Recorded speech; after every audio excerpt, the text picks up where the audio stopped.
Bismillahirrahmanirrahim. Welcome back to my YouTube channel KJ Knowledge House. This video is about unit number 2, Human Nervous System from class 8 Science KPK textbook, and we are going to discuss structured response questions. Question number 1, medulla oblongata pons and midbrain collectively form brain stem हमारे पास तीन चीज़ों से मिलकर बनाया जाता है, जैसे medulla oblongata, Pond's और मिड ब्रेन। अब इससे रिलेटेड हमारे पास दो क्वेश्चन है। एक क्वेश्चन है हमारे पास, look at the function controlled by these parts. ये देखना है कि ये जो पार्ट्स हैं इनके कौन कौन से फंक्शंस हैं और कौन कौन से ये फंक्शंस परफॉर्म करते हैं। And suggest what will happen if brain stem dies. और सजेशन देनी है कि अगर ब्रेन स्टेम मर जाए या ख़त्म हो जाए तो इसकी वजह से कौन कौन से डिसऑर्डर्स हो सकते हैं या कौन कौन से चांसेस क्रिएट हो सकते हैं। तो हमने इनका आंसर डिटेल में बयान करना है। Answer is brain stem plays important role in function of body, as without stem no plant can exist. Similarly, without brainstem, brain can't work in any way. So, death of brainstem will cause unconsciousness and even to goes to death. Brainstem हमारे पास बहुत ज़्यादा important role अदा करता है किसी भी body के functions में, या हमारे पास कह सकते हैं कि पूरी बॉडी को कंट्रोल करने के लिए ब्रेनस्टेम बहुत ज़्यादा इम्पॉर्टेंट चीज़ है।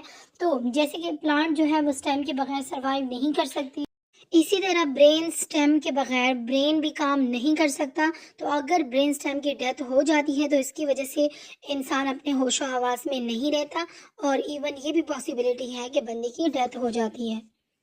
Question number B, what will happen if connection between cerebellum and brain stem is damaged in an accident? अगर कोई एक्सीडेंट हो जाता है और उस दौरान सेरेब्लम और ब्रेन स्टेम के बीच में कनेक्शन डैमेज हो जाए या ख़त्म हो जाए तो इसके नतीजे में क्या होगा? Answer is, if connection between cerebellum and brainstem is damaged in an accident, their messages from spinal cord or cerebellum can't be sent and processing of messages can't be done. So, body will not function properly.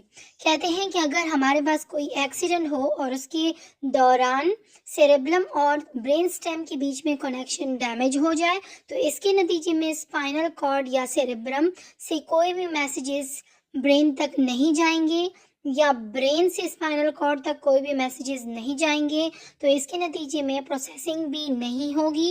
इसके नतीजे में सारा system ख़राब हो जाएगा और body बिल्कुल काम करना छोड़ देगी, तो कोई भी फंक्शन परफॉर्म नहीं होगा। Question number 2, humans have largest cerebrum than any other animal. कहते हैं कि इंसानों के पास सबसे बड़ा सेरेब्रम होता है।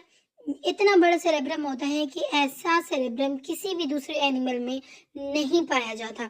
सो इससे रिलेटेड हमारे पास तीन क्वेश्चंस हैं। Question number A is, why is it so much convoluted? क्यों ये ज़्यादा कॉन्वोलेटेड होते हैं, मतलब रोल उसमें लगे होते हैं, ऐसे लूप्स बने होते हैं, तो ये क्यों होता है?